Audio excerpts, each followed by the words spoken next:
for joining in for another episode of Questtec Tech Talk. Our goal for the podcast is to create a place for conversations from leading experts in their field and share their experiences on level applications and solutions. Today we have part 2 of our interview with Chris Fournet from Vector. If you remember part 1, we discussed with Chris GWR Radar solutions within a refinery specifically. So today we want to switch gears and talk about GWR in the steam setting. As always, if there's any questions about anything that's covered, feel free to reach out to anyone here in the building and we'll get you taken care of. And if there's any topics that you'd like to hear us cover, please let us know.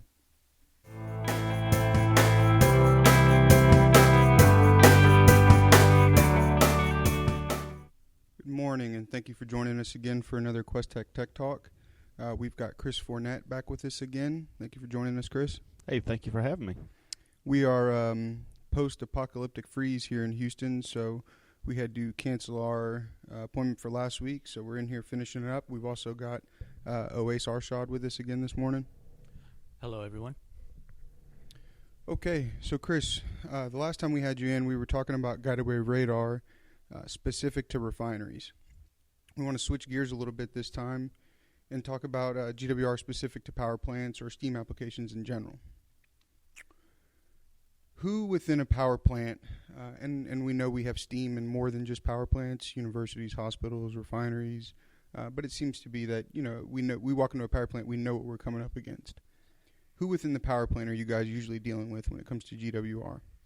The guys we try to target in the power plant industry is going to be your utilities managers, obviously your instrumentation supervisors, stuff like, people in those types of categories. The maintenance managers, kind of people like that. Right. Turnaround group, yes. Yeah, so outages seem to be one of the times that we can come in with our, standard sight glass and make an impact or at least have the opportunity to come in and quote. Are you kind of seeing the same thing? Yeah, typically whenever you're going into outages, that's something that the projects group has been kind of working on beforehand. So we'll kind of target the projects group, and go and see what kind of projects they have coming up and, try and see if we can spark some interest. All right. And what our experience with GWR and steam applications has been, predicated on us using them with magnetic level gauges, but now expanding outside of that, we want to make sure we highlight the FMP54 and the capability that has, not in great detail because it deserves its own, topic in general and for what we're using that for. But E&H has been a great partner for us when it comes to steam applications. We see more on the mechanical side dealing with those guys when it comes to the sight glass, especially within the refineries and the power plants alike. This, like you said, more of the instrumentation side couples with our magnetic level gauges. The mag gauges follow a very specific set of guidelines for when they can be used within a steam application. From my understanding, GWR can cover everything that we're covering with sight glass as far as pressures, temperatures. So on our FMP54, that's kind of our flagship high pressure, high temperature guy. He's good for 5,800 PSIG and roughly 850 F is kind of our pressure and temperature limitations. Right. Yeah, and that exceeds what we're doing as far as 3,000-pound sight glass. So I think any time that we're working within a power plant, it gives us an opportunity to look at what they're doing for remote level on the boiler. Yesterday I was in a plant in Oklahoma, and I was mentioning to you before we got on, I looked at probably 14 GWRs in a pretty, tight space, not a large plant. There's a ton of opportunity in steam applications. Absolutely. Steam is probably one of the most underrated processes in the industry because there's a lot of variability with changing pressures and temperatures. So having the correct guided wave radar in that application is going to save the customer a lot of headaches, specifically around the topic of gas phase compensation. And when dealing with these steam applications, I'm always on the phone with customers with regards to all applications, RFQs, and servicing as well. So with regards to servicing, when and what type of service calls do you receive with respect to steam applications? With respect to steam applications, probably the number one service call that we get is has to do with the mapping of the FMP54. So basically what a map is it is a cancellation of all the noise. If you're using a FMP54 in a high pressure, high steam application, high pressure, high temperature, meaning anywhere above probably 600 pound steam, somewheres in there, you'll probably order it with what we call a gas phase compensation rod. And it's basically a rod that is custom made at the factory, and it's built to enable us to look through the first 11 inches or 22 inches from the flange and see a change in our amplitude pulse. The whole purpose of that is so as you increase temperature and pressure throughout your startup, runtime, and then shutdown sequences, we can accurately compensate for the pulse velocity shift that we see in guided wave technology. And it's not just us. I mean, everybody that makes guided wave radars is going to have the same problem. In the higher the pressure, the higher temperature, the more offset you're going to incur if you're using a guided wave radar. And having something that having something that dynamically tracks that is going to be the key. Sounds good. Also, with regards to high temperature, what we do a lot of times is we offer remote mount electronics, and that's due to the high temperature to get the electronics away from there. Have you ever run into a scenario where, didn't sell it that way initially, and customer now wants to possibly do it in field? Is that a possibility, or do you recommend, what's the proper procedure after that point? So the proper procedure is to kind of, pinpoint the installation location that the guided wave radar head is going to be mounted. Our threshold is about 185 F for our electronics. Anything, we like to keep it, kind of under 150, 160 F.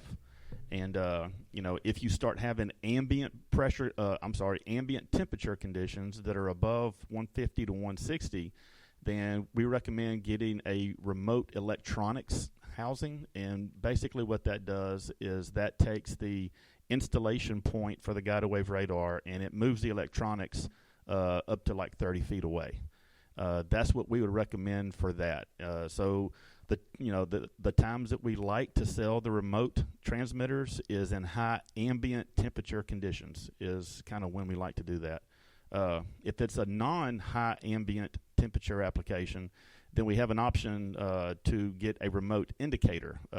That's something to where you'll basically have a remote indicator down to where it's easily accessible or not in a hot area or something like that. So it's kind of two scenarios in play here. One is a remote indicator and one is a remote head. Again, the remote head, we typically sell those for high ambient temperature conditions. And the remote head, you're taking the actual electronics and the brains of the unit and getting it away from the application. That is exactly right. So the integral transmitter is basically your transmitter sensor, your antenna system, and the electronics all integral into one unit. That's the standard de facto. Our other option is remote electronics, where we have the sensor and cabling that goes from the sensor to up to 30 feet away, and we'll put our electronics in that housing. So it's kind of a three-piece system instead of a one-piece system. The three pieces being the electronics, the interconnecting high-frequency cable, and then the sensor. All right. And remote indicators really just giving you it's mimicking what the unit's seeing up at the application. That's exactly right. There's a bunch of people that do remote indicators. Anderson Hauser does it as well. You have other companies such as Precision Digital. They have a bunch of different types. You can get 4 to 20 indicators that just basically jump on the 4 to 20 circuit, and they'll give you some kind of a remote indication, up to wherever far away you want to go. Yeah, absolutely. And we're familiar, when we're using GWR now, especially with the FMP54, using it with level track control unit and then having remote indication off that in the control room. Owais was mentioning when you have a unit that's been sold into the field that may have, let's say, high ambient temps, is there a way to convert that unit to a remote mount head, or is it a whole new unit at that point? It is going to be a whole new unit. It has to be ordered this way from the factory. There is going to be no retrofit options for going from integral mount to remote mount. Could it be sent back to the factory for a rework too? No, it's just a brand new unit. Yeah, it'll be a brand new unit. It's all right. Good working spare. Absolutely. A little bit more of a basic question. When we sell any of our products in the refineries, chemical plants, power plants, if they don't specify insulation here, the first thing they do when it hits the field is insulate it. It can cause us issues with certain products in steam, like high-pressure steam gauges, where we don't want the electronics, to be insulated. What parts of the bridle, that we're implementing with the GWR should or should not have insulation? For accuracy purposes and reliability, we always like to have the bypass chamber, which I'm assuming is what you're talking about here. We always like to have that as close to process condition as possible. So the same temperature, inside of the bypass chamber, we would like to have that as close as we can to the process temperature. That being said, so back to your question, what part do you actually insulate? Our recommendation is basically from the flange of the radar device down. All right, so just leave the electronics exposed. Leave the electronics exposed. We need those to cool off in applications like this, especially whenever you start getting into higher steam pressures and temperatures. If you insulate that head, you could potentially overheat the electronics. Okay. So below the radar flange, not insulating the radar flange itself. Yeah, the flange or below the flange. Just do not insulate the electronic housing is kind of the whole purpose here. Understood. Just kind of keep from doing that. Okay. Before we finish up, I want to focus a little bit on higher pressure steam, and we were talking a little bit about the gas phase compensation and the density error that occurs when you get into high pressure steam. And we want to highlight what the FMP 54 does, because it is becoming a larger part of what we do when we're talking about steam applications. Okay. Yeah. Yeah, so on the FMP 54, we offer essentially two different flavors. One is just your standard run-of-the-mill 5800 PSIG, 850 degree F guided wave radar system. That's our standard run-of-the-mill FMP 54. Then we offer an option that comes with the FMP 54, and it's called gas phase compensation. The purpose of gas phase compensation is to basically measure, as you start coming up in pressure and temperature, we measure the offset due to the polar gas, which is steam in this case. As you start increasing pressure and temperature, our pulse velocity that comes out of the radar flange is slowed down due to the steam being a polar gas. Just to throw a number at you, 3,000 pound steam, 2,500 to 3,000 pound steam, the offset that you'll get with a standard guided wave radar or standard density type measurements such as DP cells, you're looking at about 75% offset from the actual pulse. So what gas phase compensation can do for you in that kind of situation is measure how far away our reference pulse shifts due to the pulse velocity change, and then we compensate backwards from that. So anyway, the point of the matter is, the higher the pressure, the more gas phase compensation is needed. Your lower pressure and temperature applications, such as 15-pound steam, 150, 300, the offset is not as significant as it is in your higher pressures. Okay. You had briefly mentioned DPs. Mm-hmm. So I want to talk about, I'm starting or hoping to see a shift in the industry with regards to control. Absolutely. Because if you go into any steam plant, DPs is how they're controlling. They Exactly. seem to trust these things, and it doesn't matter if they're reading wrong. They trust them. And Absolutely. I just feel like there needs to be a shift that has to start now, because radar is just unaffected the way DPs are affected. Exactly. In your startup, in your runtime, in your downtime. Does E&H recommend GWR for control? Absolutely. Okay. Absolutely, and for a variety of different reasons. Obviously, with DP or any kind of density type measurement, you're going to have offsets due to the specific gravity changes of your water. Because as we know, in the higher pressure and temperatures you go into, your density of water is going to drop dramatically, thus affecting the accuracy. There's two schools of thought when it comes to using DP. Some people throw in a calculated offset in their control system that compensates for the pressure and temperature. That being said, it's still a static measurement difference. They take a look at your pressure at a certain point and your temperature at a certain point, and they say, okay, if your pressure and temperature is this, then our offset must be that. And that's basically how it's done. It's not live. It's not live. It is not dynamic. The beauty of the FMP54 with gas phase compensation ability is it is dynamic. As your pressure and temperature changes, that pulse velocity changes with it, and thus your accuracy is reflected in that adjustment that's made. Yeah.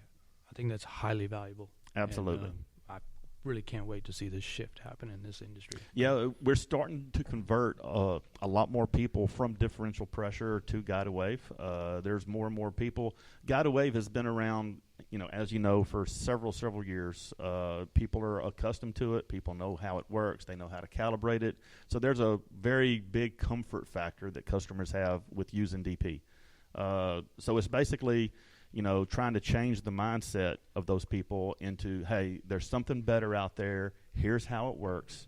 Give it a chance, and that's our big hurdle that we're having to go through right now. Very great. When a customer's ordering an FMP54 with gas phase compensation, what's the standard configuration that's coming from the factory, or what do they need to be aware of as it comes into the field? So basically, with the gas phase compensation, and just to kind of reiterate what that is physically, is just to kind of give you a brief overview. If you order a guided wave radar with gas phase compensation, from the flange down to 11 inches is going to be a larger outside diameter rod than the rest of the rod, okay? And ours, we come in two different flavors, basically. We come with what's called an 11-inch gas phase compensation rod or a 22-inch gas phase compensation rod. The higher the pressure, the higher the temperature. If you get up above, say 3,000 pound steam, you might want to go with a 22-inch gas phase compensation rod. So for like 1,500 pound steam on down, you can use the 11-inch gas phase compensation rod.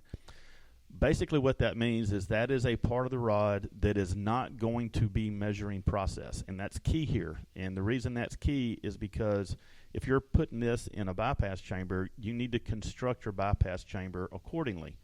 So assuming that we have an 11-inch gas phase compensation rod, we're going to be mounted in a bypass chamber.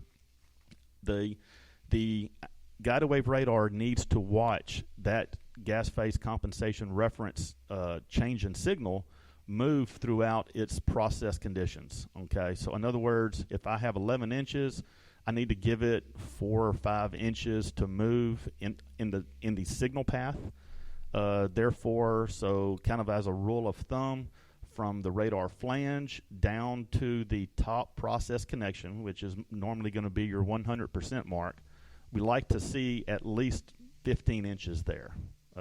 If you're using the 11-inch gas phase compensation rod.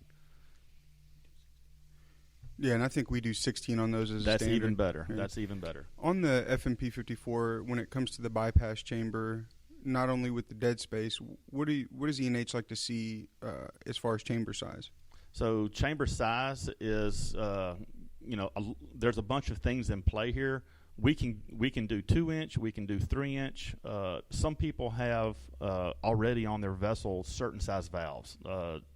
Depending on what it is, I've seen anywhere from 1.5 to 3-inch valves.